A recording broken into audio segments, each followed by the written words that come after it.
Alright, so let's talk about how to use the WeDo sensors. To start off with, we can use the tilt sensor. So we're going to plug that into the USB hub right here. And once we attach that, you'll see that the tilt sensor now appears on the software. So let's see what sort of output we're getting from the tilt sensor. You're going to start by taking the display block and changing its output to be whatever is coming from the tilt sensor. We're going to throw on a play here and a loop block so that we can get a live feed of what sort of data is coming from the tilt sensor. So we hit play and we see that level is 0. When you tilt to the right, it outputs 10. To the left, it outputs 2. Back outputs 8. And forward outputs 4.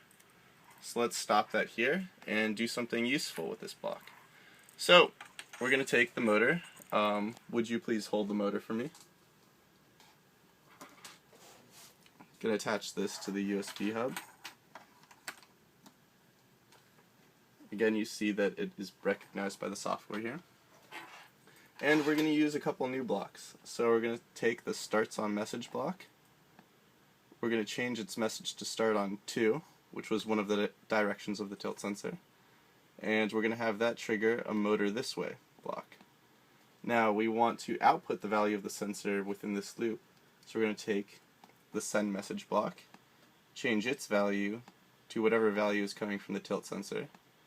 And when we hit play, when we tilt the sensor in a way that outputs 2, it should start the motor. So we hit play, and when we tilt it left, it outputs 2, and the motor starts. Right now it's a little annoying though because we don't have any sort of block to stop the motor.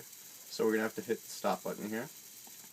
And we can easily change that by adding in another starts on message block. Have that send a message on 10. And instead of having a motor this way, we're going to throw in a stop motor. So now it should operate the same way, but instead when I tilt the sensor so that it sends out a 10, it'll stop the motor.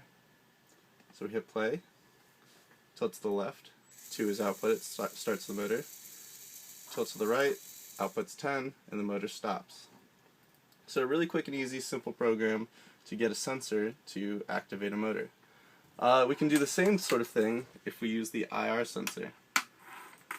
Now the IR sensor operates in a similar way where it outputs a number 1 through 10, or 0 through 10 rather, based on how far away an object is from the IR sensor here. So we plug this onto the same USB hub.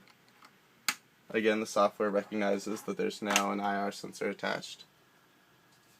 And we're going to have it now send out messages not when the tilt sensor sends a message, but when the IR sensor sends a message.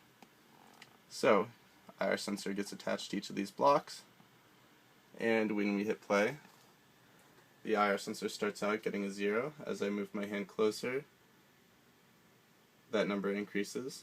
So when it's at 2, it starts the motor. When my hand gets closer, up till 10, it now stops the motor. So, we see that as we use sensors, that they're a great way to have your construction react to its surroundings, even when you don't want them to.